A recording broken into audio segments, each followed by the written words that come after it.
नमस्कार, आप देख रहे हैं जनता रिपोर्टर। देश में शिक्षा व्यवस्था से जुड़े जमीनी मुद्दे, नई शिक्षा नीति में सुधार, स्कूलों पर बढ़ता प्रशासनिक वर्कलोड, बच्चों और स्टाफ पर पड़ रहे मानसिक दबाव जैसे अहम विषयों पर गहन मंथन के उद्देश्य से एडुकॉन क्लब के तहत 21 दिसंबर को एक बड़े शैक्षणिक सम्मेलन का आयोजन किया जा रहा है।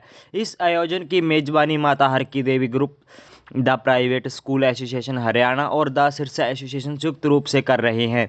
इस शैक्षणिक महाकुंभ में हरियाणा, पंजाब, हिमाचल, उत्तराखंड, दिल्ली सहित कई विभिन्न राज्यों से करीब 400 निजी स्कूलों के प्रिंसिपल और संचालक हिस्सा लेंगे। खास बात यह है कि कार्यक्रम इस वर्ष के अंतिम बड़ा शैक्षणिक सम्मेलन होगा, जिसमें भविष्य की शिक्षा दिशा, स्कूल प्रबंधन की समस्या और व्यवहारिक समाधान तलाशे जाएंगे। वहीं मौके पर बात करते हुए माता हर की देवी ग्रुप ऑफ इंस्टीट्यूशन की डायरेक्टर डॉक्टर कुलदीप कौर आनंद ने आयोजन की जानकारी देते हुए कहा कि आज शिक्षा जगत कई चुनौतियों से जूझ रहा है। निजी स्कूलों पर नियमों का दबाव बढ़ता जा रहा है, वहीं अध्यापकों की अपेक्षा भी पहले से ज़्यादा हो गई है। उन्होंने कहा, हम सबका प्रयास है कि इस मंच पर एकत्रित होकर शिक्षा से जुड़ी समस्याओं पर काबू करें और अकेले किसी एक स्कूल या संस्था के लिए समाधान निकालना मुश्किल है, लेकिन जब देश भर के शिक्षाविद एक साथ बैठते हैं तो नए रास्ते निकलते हैं। जी, सबसे पहले आप सबका यहाँ आने के लिए बहुत बहुत आभार और वेलकम कि आप लोग अपना कीमती समय निकाल कर यहाँ पर आज माता हर की देवी कैंपस में आप लोगों ने अपना समय निकाला। आज के आपके इस प्रेस कॉन्फ्रेंस का जो उद्देश्य है वो एडू कॉन्क्लेव 2025 है। जैसे कि एडू कॉन्क्लेव 2023 किया गया था, बीच में 1 साल का गैप रहा। इस साल फिर से हम 400 plus principal directors Punjab, Haryana, Rajasthan, Delhi सबको एक प्लेटफॉर्म पर लाने का काम कर रहे हैं। इसका उद्देश्य यही है कि सारे स्कूल कॉलेजेस के जो प्रिंसिपल्स हैं हमारे पास, वो एक प्लेटफॉर्म पर आएँ, क्योंकि नेशनल एजुकेशन पॉलिसी 2020 आने के बाद Haryana is the only state जिसने सबसे पहले एनईपी को एक्सेप्ट किया है। जो जो चेंजेस करिकुलम में आने हैं, क्लासरूम्स में आने हैं, स्कूल्स में आने हैं, कॉम्पिटेटिव बेस्ड स्टडीज आनी है, उसके ऊपर एक खुला मंच सारे प्रिंसिपल्स को, डायरेक्टर्स को दिया जाएगा ताकि वो अपनी बात कह सकें। अगर किसी को किसी के टॉपिक के ऊपर कोई आपस में विचार विमर्श करना है तो वो किया जा सके। इसके लिए ये एक छोटा सा हमारा प्रयास है सभी शिक्षाविदों को एक मंच पर लाने का, और हम उम्मीद करते हैं कि हमारा मीडिया जो है, आप लोग भी इसको और ज़्यादा एडवर्टाइजमेंट के लिए, ताकि ज़्यादा से ज़्यादा शिक्षाविद हमारे साथ जुड़ सकें और उसका जो आउटकम है, जो ऑब्जेक्टिव है, वो पॉजिटिवली हम लोग अचीव कर सकें। इसके लिए ये आपकी एक छोटी सी हमने एक गेट टुगेदर बुलाई है। जैसा आपने बताया कि इसका जो मुख्य उद्देश्य है कि सभी स्कूलों को, शिक्षाविदों को एक मंच पर लाना। ऐसी क्या जरूरत पड़ी कि सभी शिक्षाविदों को पूरे हरियाणा के एक मंच पर खड़ा करना है? देखिए, शिक्षाविदों को एक मंच पे खड़े करने के कारण तो बहुत ज़्यादा होते हैं, बट माता हर की देवी का जो हमारा मेन कॉन्सेप्ट है वो ये था कि with the help of association जितने भी शिक्षाविद हमारे साथ हैं, एक गैप जो है कम्युनिटी में, स्कूल्स के बीच में, डिफरेंट बोर्ड्स के बीच में, डिफरेंट स्टेट्स के बीच में, कुछ पॉलिसीज ऐसी हैं जो बाहर वाली स्टेट्स में ऑलरेडी इम्प्लीमेंट हो चुकी, हरियाणा में अभी गवर्नमेंट ने लेकर आनी है। उसके ऊपर विचार विमर्श किया जा सके, उसके क्या क्या फायदे हैं, क्या क्या नुकसान है भविष्य में स्कूलों को, एडवांस पॉलिसीज कैसे बनेंगी। क्योंकि अगर हम उसके लिए शिक्षाविद पहले से खुद अवेयर नहीं है तो implementation will be very difficult.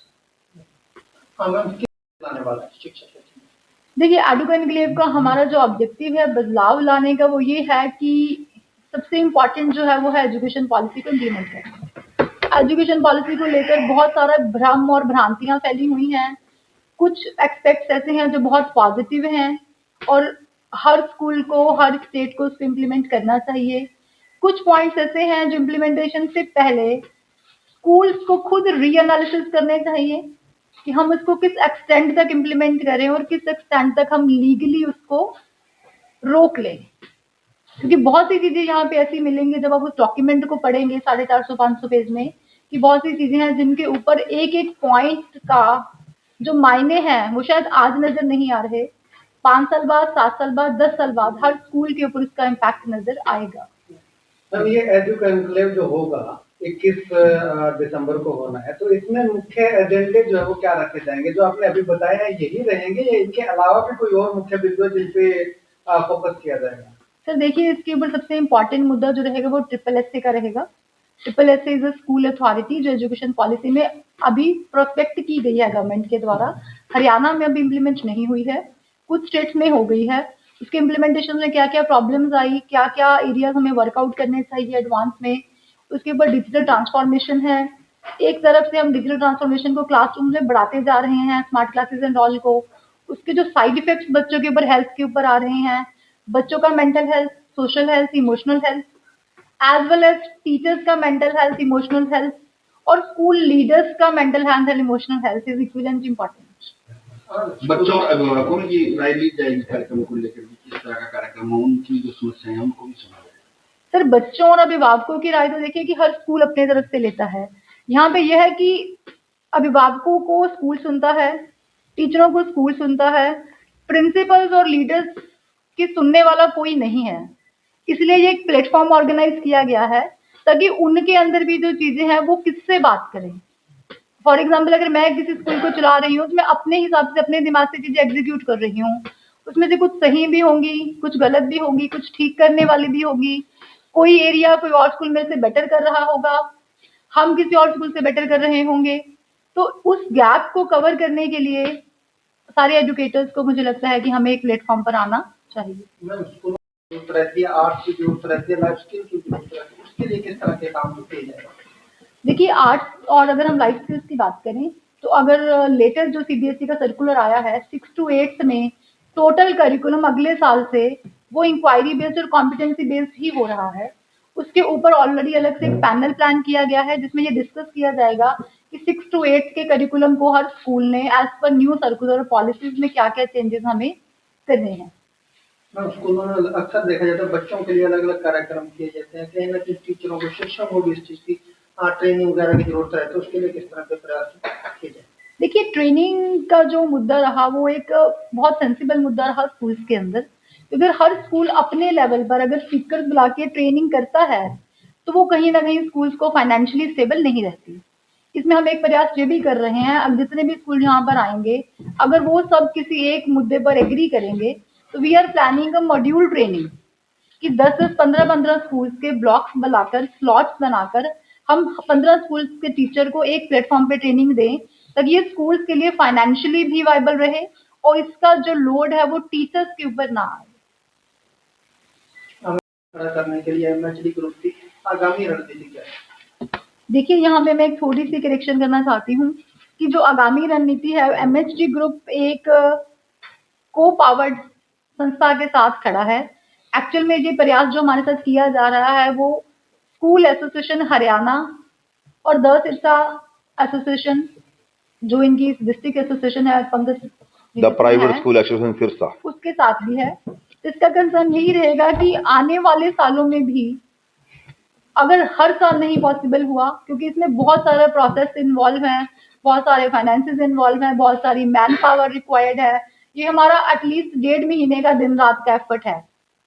तो अगर हर साल ना हो सकेगा तो एटलीस्ट जैसे हम अब कर रहे हैं कि 23, 25, 27 we will try our best कि एक एक साल के गैप पे हम इस काडू एनक्लेव को कंटिन्यू करते चले जाएं ताकि जितने भी न्यू स्कूल्स ऐड होते हैं, कई बार स्कूल में प्रिंसिपल्स चेंज होते हैं, न्यू प्रिंसिपल्स को एक विजन की जरूरत होती है और बीइंग एज एसोसिएशन भी हम चाहते हैं कि स्कूल एसोसिएशन के साथ जुड़े क्योंकि कभी कभी कुछ समस्याएं ऐसी होती हैं जो एक स्कूल वाला अकेला हैंडल नहीं कर सकता, उसमें उसको सपोर्ट चाहिए। इसमें जैसे कि प्रिंसिपल सिक्योरिटी, ये काफी केसेस पिछले 1.5 साल में हरियाणा में हुए, मर्डर्स के हुए, वहां पे एसोसिएशन को उस टाइम उन प्रिंसिपल्स के साथ उनके परिवारों के साथ इमोशनली मेंटली जिस तरह से या लीगली हमें साथ देना पड़ेगा।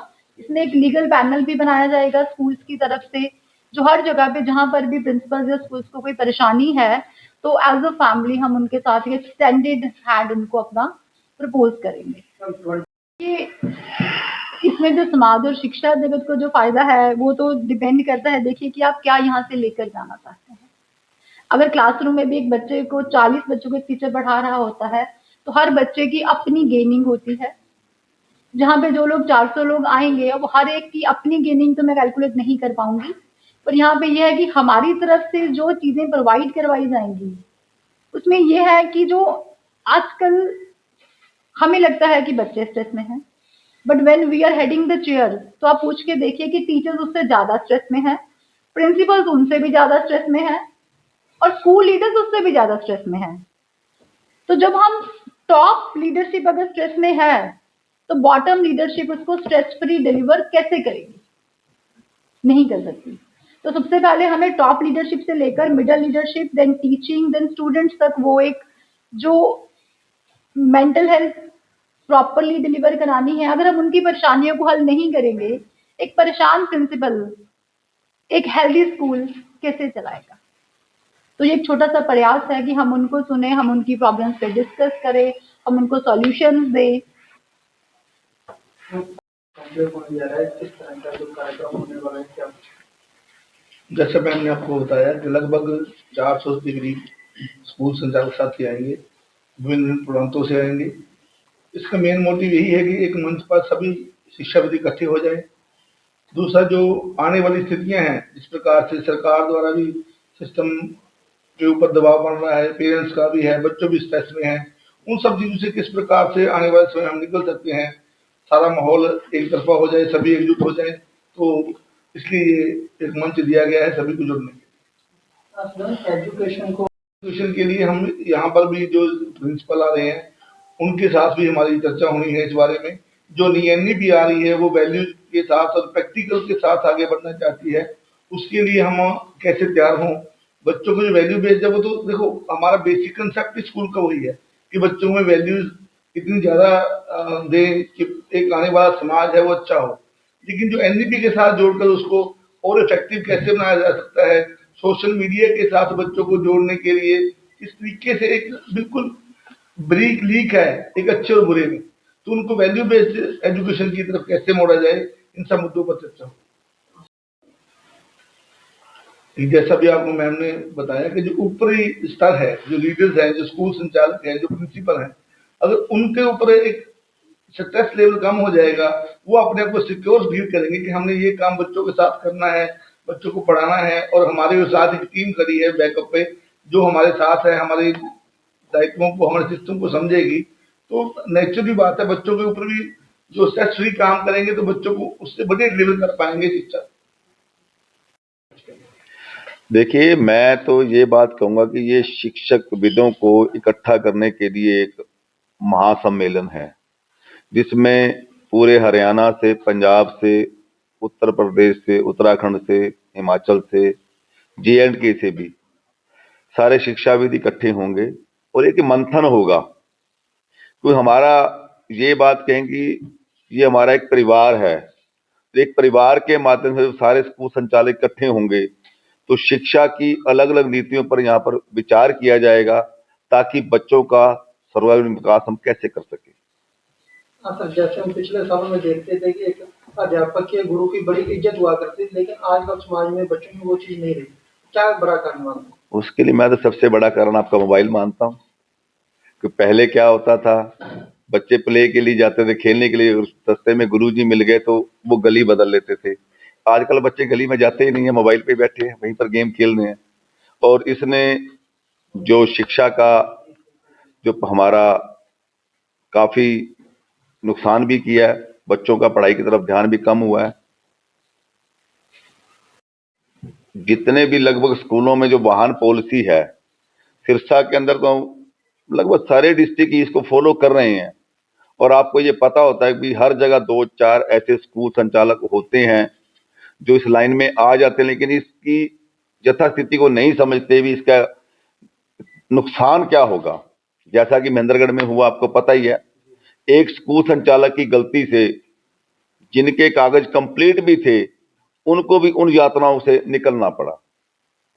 और समय समय पर इसके शिविर भी लगते हैं, एसोसिएशन की तरफ से भी समझाया जाता है कि आप अपनी गाड़ियों के कागजात, ड्राइवर, ये भी दिक्कत आई थी, ड्राइवर नशे में मिलते हैं, लेकिन स्कूल संचालक और एसोसिएशन की तरफ से पूरा प्रयास किया जाता है कि आप ऐसा कोई भी व्यक्ति ना रखें कभी भी कोई स्कूल संचालक इस प्रकार की गलती नहीं करना चाहता, लेकिन कई बार अनजाने में हो जाती है। तो उन पे कोई एक्शन भी तो नहीं लिया गया अब तक? ऐसा- एक्शन क्यों नहीं लिया गया सर? ऐसा है जी, अब मान लीजिए जिस स्कूल से गलती हुई, सरकार ने भी एक्शन लिया, लेकिन एसोसिएशन एक प्रयास कर रही है कि आप जितना बच सकते हो इन चीजों से बचो। अगर आपने स्कूल चलाना है तो आपको नियमों का पालन तो करना ही पड़ेगा, चाहे शिक्षा से रिलेटेड है, चाहे वाहन से है, किसी भी चीज से है।